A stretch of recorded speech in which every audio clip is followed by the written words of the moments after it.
പ്രിയമുള്ളവരെ, നാം ഇപ്പോൾ ചിന്തിച്ചുകൊണ്ടിരിക്കുന്നത് പ്രവാചകന്മാരെക്കുറിച്ചാണെങ്കിലും അത് തുടർന്ന് വീണ്ടും നമുക്ക് ആരംഭിക്കാം എന്നുണ്ടെങ്കിലും ഒരു പ്രത്യേക സാഹചര്യത്തിൽ ഞാൻ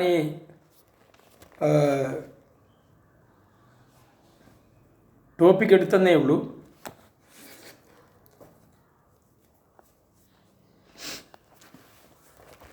ഈ കാലത്തിൻ്റെ ഈ മാസങ്ങളുടെ പ്രത്യേകത മുന്നിൽ കണ്ടുകൊണ്ടാണ് ഞാൻ ഈ പ്രത്യേക വിഷയം നിങ്ങളുടെ മുമ്പാകെ ഇപ്പോൾ ഇന്ന് അവതരിപ്പിക്കുന്നത്.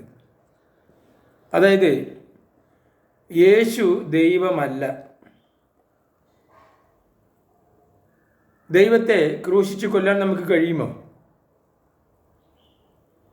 അങ്ങനെ ദൈവത്തെ ക്രൂശിച്ചിട്ട് അവനെ കൊന്നിട്ട് അവനെ നമുക്ക് ഭൂമിക്കടിയിൽ കുഴിച്ചു മൂടാൻ പറ്റുമോ? നമുക്ക്? അതാണോ ദൈവം? അപ്പോൾ യേശു ദൈവമല്ല. ദൈവത്തെ ക്രൂശിച്ച് കൊല്ലാനും കഴിയുകയില്ല. അപ്പോൾ എന്താണ് നമ്മുടെ വിശ്വാസം? യേശു ആരാണെന്നാണ് നാം വിശ്വസിക്കുന്നത്? യേശുവിനെ എങ്ങനെയാണ് ക്രൂശിച്ചത്? എന്തിനാണ് ക്രൂശിച്ചത്? അവനെ ക്രൂശിക്കാൻ കഴിഞ്ഞത് എങ്ങനെ? ഇതൊക്കെ നമുക്ക് ചിന്തിക്കണ്ടേ? യേശു ദൈവമല്ല, ശരി.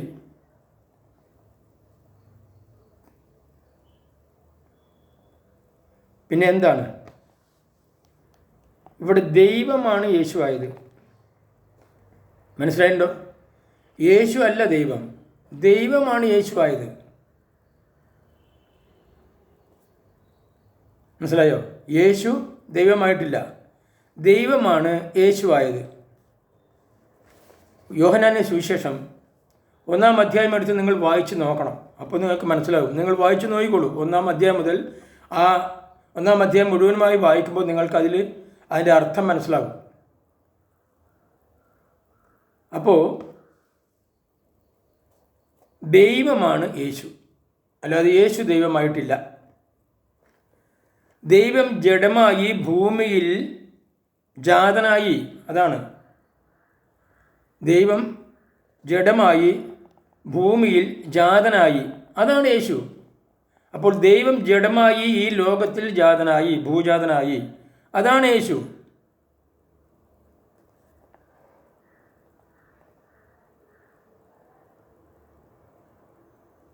പിന്നെ ദൈവം നാമമാണ്, വചനമാണ്. ആ നാമമാണ് യേശു എന്ന നാമം. കാരണം മനുഷ്യർക്ക് അവനെ തിരിച്ചറിയുന്നത് ഓരോ നാമത്തിലാണ്. അതുകൊണ്ട് യേശുവിന് ആ നാമം കിട്ടി. ഏത് നാമം? വചനം എന്നുള്ള നാമം, അതാണ് യേശു.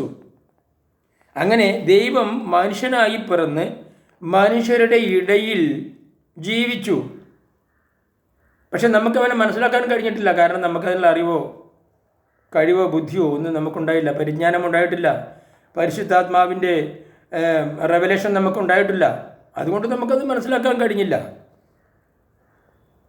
അങ്ങനെ ദൈവം മനുഷ്യനായി ഈ ലോകത്തിൽ പിറന്നു. അതുകൊണ്ടാണ് യെശയ്യാ പ്രവാചകൻ യേശു ജനിക്കുന്നതിന് 800 വർഷം മുമ്പ് എന്താണ് പറഞ്ഞിട്ടുള്ളത്? ദൈവം നമ്മോട് കൂടെ എന്ന നാമം യെശയ്യാ പ്രവാചകൻ മുഖാന്തരം ദൈവം നമുക്ക് വെളിപ്പെടുത്തി തന്നു. അപ്പോൾ യേശുവിൻ്റെ നാമം എന്താണ്? ഇമ്മാനുവേൽ. ഇമ്മാനുവേൽ എന്ന് പറഞ്ഞാൽ ദൈവം നമ്മോട് കൂടെ. ദൈവം നമ്മോട്, ഗോഡ് ഈസ് വിത്ത് അസ്. ദൈവം നമ്മോട് കൂടെ. യെശയ്യാ പ്രവചനം 7-ാം അധ്യായം 14-ാം വാക്യം നിങ്ങൾ വായിച്ചു നോക്കൂ. ദൈവം നമ്മോട് കൂടെ എന്ന നാമം യെശയ്യാ പ്രവാചകൻ മുഖാന്തരം ദൈവം നമുക്ക് അങ്ങനെ തന്നു. ദൈവത്തെ ആരും ഒരു നാളും കണ്ടിട്ടില്ല. ഉണ്ടോ? നമ്മൾ ആരെയും കണ്ടിട്ടുണ്ടോ? ഇല്ലല്ലോ. എന്തെന്നാൽ അവന് രൂപമുണ്ടോ? രൂപമില്ല. ആകൃതിയുണ്ടോ? ആകൃതിയില്ല. അങ്ങനെയുള്ള ദൈവത്തെ മനുഷ്യനായി കാണാൻ നമുക്ക് കഴിയില്ലല്ലോ, കഴിയില്ല. പക്ഷേ മനുഷ്യന് ഏത് രൂപവും സ്വീകരിക്കാൻ കഴിയുമെന്ന് നമുക്കറിയല്ലോ. മനുഷ്യനാൽ അസാധ്യമായത് ഒന്നുമില്ല. ഉദാഹരണത്തിന് നമുക്ക് ബൈബിൾ ഒന്ന് പരിശോധിക്കാം. ദൈവം ചില പ്രത്യേക സന്ദർഭത്തിൽ മനുഷ്യരുടെ രൂപത്തിൽ ഈ ലോകത്തിൽ പ്രത്യക്ഷപ്പെട്ടിട്ടുണ്ട്. അബ്രാഹാമിനെ എടുത്ത് നോക്കുക. അബ്രാഹാമിൻ്റെ ഭവനത്തിൽ ദൈവം തൻ്റെ ദൂതന്മാരുമായി കടന്നു വരുന്നു. 3 ആളുകളാണ് കടന്നു വരുന്നത്. 3 മനുഷ്യർ നടന്നു വരികയാണ് അബ്രാഹാമിൻ്റെ മുമ്പിൽ. അബ്രാഹാമിൻ്റെ വീട്ടിൽ വരുന്നു. അവിടെ അവർ വീട്ടിൽ വിശ്രമിക്കുന്നു. ഭക്ഷണം കഴിച്ച് അബ്രാഹാമിനെ അനുഗ്രഹിച്ച് പോകുന്നു. ആ ദൈവത്തെയാണ് നാം അവിടെ കാണുന്നത്. അത് ദൈവമാണ് എന്നാണ് അബ്രാഹാം പറയുന്നത്. നമുക്ക് ബൈബിൾ പറയുന്നതല്ലേ വിശ്വസിക്കാൻ പറ്റുള്ളൂ. ബൈബിൾ ഉള്ളതല്ലേ നമുക്ക് വിശ്വസിക്കാൻ പറ്റുള്ളൂ. ബൈബിൾ ഇല്ലാത്തത് നമുക്ക് ഊഹിച്ചു പറയാനും നമ്മുടെ ബുദ്ധിക്കനുസരിച്ച് മാറ്റാനൊന്നും കഴിയില്ലല്ലോ. അങ്ങനെ മാറ്റുകയാണെങ്കിൽ പിന്നെ ബൈബിളും വിശ്വാസവും ഇല്ലല്ലോ. ഇനി മോശയ്ക്ക് തീയായിട്ടാണ് ദൈവം പ്രത്യക്ഷപ്പെട്ടത്. തീ, അങ്ങനെയാണ് ദൈവം പ്രത്യക്ഷപ്പെട്ടത്. മോശയ്ക്ക് തീയായിട്ടാണ് ദൈവം പ്രത്യക്ഷപ്പെട്ടത്. ഈ ആദമിൻ്റെയും ഹവ്വയുടെയും മുമ്പിൽ ദൈവം എപ്പോഴും ഉണ്ടായിരുന്നു. നമുക്കറിയാം. ദൈവം ആദമിനെ വിളിച്ചിരുന്നു. ആദമിനെ വിളിച്ചു. ആദമേ എന്ന് വിളിക്കുന്നുണ്ട്. അതുപോലെ തന്നെ ആദമിനോട് ഈ സർവ്വ സൃഷ്ടികൾക്ക് പേരിടാൻ പറയുന്നുണ്ട്. നീ അവർക്ക് വേണ്ട പേര് നൽകൂ എന്നൊക്കെ ദൈവം പറഞ്ഞിട്ടുണ്ട്. പക്ഷേ ദൈവത്തെ ഇവർ കണ്ടിട്ടില്ല. ദൈവം അവരോട് സംസാരിക്കുന്നുണ്ട്. അപ്പോൾ ദൈവത്തിന് മുമ്പിൽ എങ്ങനെ ഈ ആദമിൻ്റെയും ഹവ്വയുടെയും മുമ്പിൽ ദൈവം പ്രത്യക്ഷപ്പെട്ടത് വായുവായിട്ടാണ്, കാറ്റായിട്ടാണ്, ആത്മാവായിട്ടാണ് പ്രത്യക്ഷപ്പെട്ടത്. ഇനി ആ ദൈവം 2000 വർഷങ്ങൾക്ക് മുമ്പ് മനുഷ്യനായി ഈ ലോകത്തിൽ ഭൂജാതനായി. എന്താ ദൈവത്തിന് മനുഷ്യനായി ഈ ലോകത്തിൽ അവതരിച്ചുകൂടെ? ആ ദൈവമാണ് യേശു. അല്ലാതെ യേശു അല്ല ദൈവം. ദൈവമാണ് യേശു. ദൈവം മനുഷ്യർക്ക് വേണ്ടി, മനുഷ്യരുടെ പാപപരിഹാരത്തിന് വേണ്ടി, അവൻ്റെ നിത്യജീവന് വേണ്ടി, അവനെ നാശത്തിൽ നിന്നും വീണ്ടെടുക്കുന്നതിന് വേണ്ടി ആഗ്രഹിച്ചു. അപ്പോൾ എന്ത് വേണം? മനുഷ്യന് ഒരു മോറൽ വേണം. നമുക്കൊക്കെ ഓരോ മോറൽ ഉണ്ടല്ലേ. നാം മോറൽ നമ്മളെ മുമ്പിലുണ്ട്. ഓരോരുത്തരെയും നാം ഒരു മോറലായി സ്വീകരിക്കും. എന്തായാലും പറയാം അല്ലേ, മോറലായി സ്വീകരിക്കും. ഇന്നത്തെ ആധുനിക ലോകത്തിൽ ഇന്ന് നമുക്ക് അങ്ങനെ വേണമെങ്കിൽ പറയാം. നമുക്ക് ഇഷ്ടമുള്ള ഒരാളെ നമ്മൾ മോറലായി സ്വീകരിച്ചുകൊണ്ടാണ് നാം ഇന്നൊക്കെ ജീവിക്കുന്നത് പലരും. കാരണം നമ്മുടെ വസ്ത്രധാരണം, അതുപോലെ തന്നെ നമ്മുടെ ജീവിതചര്യ, നമ്മുടെ വിദ്യാഭ്യാസം, ഇതൊക്കെ എല്ലാം ഒരു മോഡലാണ്. അതൊരു മോറലാണ്. അല്ലാതെ നമുക്ക് പറയാൻ പറ്റില്ല. അപ്പോൾ ഇതൊക്കെ അതേപോലെ ഈ മനുഷ്യൻ്റെ രൂപത്തിൽ ദൈവം ഈ ലോകത്തിൽ വന്നത് മനുഷ്യർക്ക് മനുഷ്യർ എങ്ങനെയാണ് ജീവിക്കേണ്ടതെന്ന് കാണിച്ചു കൊടുക്കാൻ, ഒരു മനുഷ്യനിൽ കൂടെ എങ്ങനെയാണ് മനുഷ്യർ ഈ ലോകത്തിൽ ജീവിക്കേണ്ടത് എന്ന് കാണിച്ചു കൊടുക്കാനായിട്ടാണ് ദൈവം മനുഷ്യനായത്. അതായത് അതിക്രമങ്ങൾ ചെയ്തും അങ്ങേയറ്റത്തെ ക്രൂരകൃത്യങ്ങൾ ചെയ്തും അവൻ മനുഷ്യനല്ലാത്ത വിധത്തിൽ അവൻ്റെ സ്വഭാവം മാറി, അവൻ്റെ രൂപഗുണങ്ങൾ മാറി, അവൻ അകൃത്യങ്ങൾ ചെയ്തും അക്രമങ്ങൾ ചെയ്തും പാപങ്ങൾ ചെയ്തും ദൈവത്തിൽ നിന്നും അകന്നുപോയി. ആ കാലഘട്ടത്തിൽ ഈ മനുഷ്യനെ വീണ്ടെടുക്കണം. യെരുശലേമിൻ്റെ ചരിത്രം നമ്മൾ എടുത്ത് നോക്കിയാൽ അറിയാം. യെരുശലേമിന് എന്താ സംഭവിച്ചത്? ദൈവം നിയോഗിക്കപ്പെട്ടതായ ദാവീദിൻ്റെയും സോളമൻ്റെയും ആ കാലഘട്ടമൊക്കെ പോയതിനു ശേഷം ആ രാജ്യത്ത് എന്താ സംഭവിച്ചത്? അക്രമങ്ങളും അനീതികളും കൊള്ളരായ്മകളും വർദ്ധിച്ചു. ആ രാജ്യത്തെ ദൈവം തന്നെ എന്ത് ചെയ്തു? അന്യദേശത്തുള്ള രാജാക്കന്മാരുടെ കയ്യിൽ ഏൽപ്പിച്ചു കൊടുത്തു. നെബൂഖദ്നേസർ അല്ലേ, നമുക്കറിയാം. ബേൽഷസർ, നെബൂഖദ്നേസർ എന്നൊക്കെ പറഞ്ഞുള്ള രാജാക്കന്മാർ യെരുശലേമിൽ വന്ന്, അതുപോലെ തന്നെ അസീറിയൻ രാജാക്കന്മാരൊക്കെ യെരുശലേമിൽ വന്ന് ഈ യഹൂദന്മാരെ കൊന്നു മുടിച്ചു. അവരുടെ കൈകാലുകൾ വെട്ടി, അവരെ കണ്ണ് ചൂഴ്ന്നെടുത്തു. കുറേ എണ്ണത്തിനെ അവർ മൃഗങ്ങളെപ്പോലെ കെട്ടി വലിച്ച് നാട് കടത്തി കൊണ്ടുപോയി. കുറേ എണ്ണം പേടിച്ച് ഭയന്ന് വിറച്ച് അവർ നാട് വിട്ട് ഓടി. അവർ പലായനം ചെയ്തു ആ നാട്ടിൽ നിന്നും. ഇങ്ങനെ ആ ഇസ്രയേലിയർ ആ ദേശത്തു നിന്നും ഇല്ലായ്മയായി. അങ്ങനെ ഒരു സംഭവം വന്നു. അങ്ങനെ അവരിൽ നിന്നും കാലക്രമേണ റോമാ ചക്രവർത്തിയുടെ കയ്യിലെത്തി. റോമാ ചക്രവർത്തിയുടെ കയ്യിൽ നിന്നും അത് വീണ്ടും ഈജിപ്തുകാരുടെയും പേർഷ്യക്കാരുടെയും അതുപോലെ തന്നെ മറ്റ് ദേശങ്ങളുടെ രാജാക്കന്മാരുടെ കൈകളിലെത്തി. കാലങ്ങൾക്ക് ശേഷം ആ ഭാഗമൊക്കെ അറേബ്യൻ വംശജന്മാരുടെ കൈകളിലെത്തി.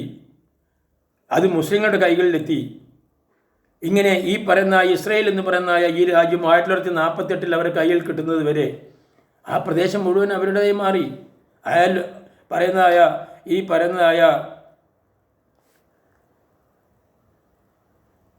അറേബ്യൻ ദേശം മുഴുവൻ അവരുടേതായി മാറിക്കഴിഞ്ഞു. ഇന്നിപ്പോൾ അതിനൊരു മാറ്റം വരാൻ കാരണം ഈ പറയുന്ന ഇസ്രായേൽ മാത്രമാണ്. 48 ഇസ്രായേലിന് വീണ്ടും കിട്ടിയ ആ ഇസ്രായേലിൽ നിന്ന് അവരെ കൈവശമുള്ളത് കൊണ്ടാണ്. അവിടുത്തെ യഹൂദന്മാർ അടിമകളായി, ക്രിസ്ത്യാനികൾ അടിമകളായി. അപ്പോൾ ഈ ജനത്തെ രക്ഷിക്കുന്നതിന് വേണ്ടി 2000 വർഷങ്ങൾക്ക് മുമ്പ് അന്നത്തെ യഹൂദന്മാരെ രക്ഷിക്കുന്നതിന് വേണ്ടി ദൈവം മനുഷ്യരൂപത്തിൽ അവതരിച്ചു. അതാണ് യേശു എന്നാണ് നാം വിശ്വസിക്കുന്നത്. അപ്പോൾ യേശു ദൈവം മനുഷ്യനായി കഴിഞ്ഞാൽ പിന്നെ മനുഷ്യൻ തന്നെയാണ്. അല്ലാതെ മനുഷ്യനിൽ പിന്നെ ഒരു ദൈവം വേറെ കുടികൊള്ളേണ്ട ഒരു പ്രശ്നമില്ലല്ലോ. അവൻ മനുഷ്യനായി തന്നെ ജീവിക്കണം. മനുഷ്യനെ പോലെ കരയുന്നു, ചിരിക്കുന്നു, മനുഷ്യനെ പോലെ വിശപ്പ് അവൻ അനുഭവിക്കുന്നു, അവൻ ഉറക്കമുണ്ട്, അതുപോലെ തന്നെ അവൻ മറ്റുള്ളവരിൽ നിന്നും ശിക്ഷ അനുഭവിക്കുന്നു. അവനെ മറ്റുള്ളവർ എന്ത് ചെയ്യുന്നു? അവനെ ശിക്ഷിക്കുന്നു. അവൻ്റെ നല്ല വാക്കുകൾ കേട്ട്, അവൻ്റെ ഉപദേശങ്ങൾ കേട്ട് അവനോട് അസൂയ പൂണ്ട്, അതുപോലെ തന്നെ അവൻ്റെ നല്ല പ്രവൃത്തികൾ കണ്ട് അവനിൽ അസൂയ പൂണ്ട് അവനെ കൊല്ലാൻ ശ്രമിക്കുന്നു യഹൂദന്മാർ തന്നെ. യേശുവിന് മുമ്പുള്ളതായ പ്രവാചകന്മാരെ കൊന്നൊടുക്കിയതുപോലെ യേശുവിനെയും അവർ നശിപ്പിക്കാനായിട്ട് ശ്രമിക്കുന്നു. അതിൻ്റെ ഒരു ഭാഗമാണ് റോമ ചക്രവർത്തി കീഴിലുള്ള ഗവർണറായ പിലാത്തോസിനെ യേശു ക്രിസ്തുവിനെ ഏൽപ്പിച്ചു കൊടുക്കുന്നത് അങ്ങനെയാണ്. അപ്പോൾ ആ കാലഘട്ടത്തിൽ യേശു എന്ന് പറഞ്ഞ ഈ വ്യക്തി ഇവിടെ മനുഷ്യനായി തന്നെ വന്നത്. അതുകൊണ്ടാണ് ആ മനുഷ്യനെ പിടിച്ച് ക്രൂശിച്ചത്. ആ യേശുവാണ് അവസാനം ക്രൂശിക്കൽ എന്ന് പറഞ്ഞത്. പിതാവേ, നിൻ്റെ ആത്മാവാണ് എന്നിലുള്ളത്. അതുകൊണ്ട് എന്ത് പറഞ്ഞു? ഈ ആത്മാവിനെ ഞാൻ നിൻ്റെ കയ്യിൽ ഏൽപ്പിക്കുന്നു. ആരാണ് ഈ ആത്മാവ്? ദൈവം ആത്മാവാകുന്നു.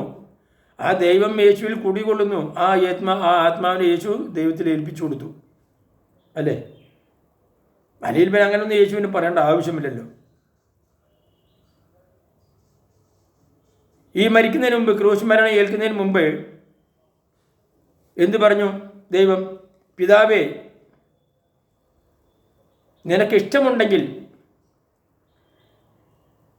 എന്നെ നീ രക്ഷിക്കൂ. അല്ലേ? എന്നെ നീ രക്ഷിക്കൂ, നിനക്കിഷ്ടമുണ്ടെങ്കിൽ എന്നെ നീ രക്ഷിക്കൂ. ഇതാ ഞാൻ ക്രൂശിക്കപ്പെടാൻ പോകുന്നു. വളരെ മണിക്കൂറുകൾക്ക് മുമ്പാണ് യേശു ക്രിസ്തു ഈ പ്രാർത്ഥന നടത്തുന്നത്. ഗത്സമന തോട്ടത്തിൽ വെച്ച് യേശു ക്രിസ്തു പ്രാർത്ഥിക്കുകയാണ്. എന്ന് പറഞ്ഞു? പിതാവേ, നിൻ്റെ ഇഷ്ടം നടക്കട്ടെ. നിൻ്റെ ഇഷ്ടം എങ്ങനെയാണോ അങ്ങനെ നടക്കട്ടെ. പക്ഷെ ഞാൻ ആഗ്രഹിച്ചു എനിക്ക് കുറച്ചുകൂടി ജീവിക്കണമെന്ന് ഈ ലോകത്തിൽ. പക്ഷെ നിൻ്റെ ഇഷ്ടം നടക്കട്ടെ.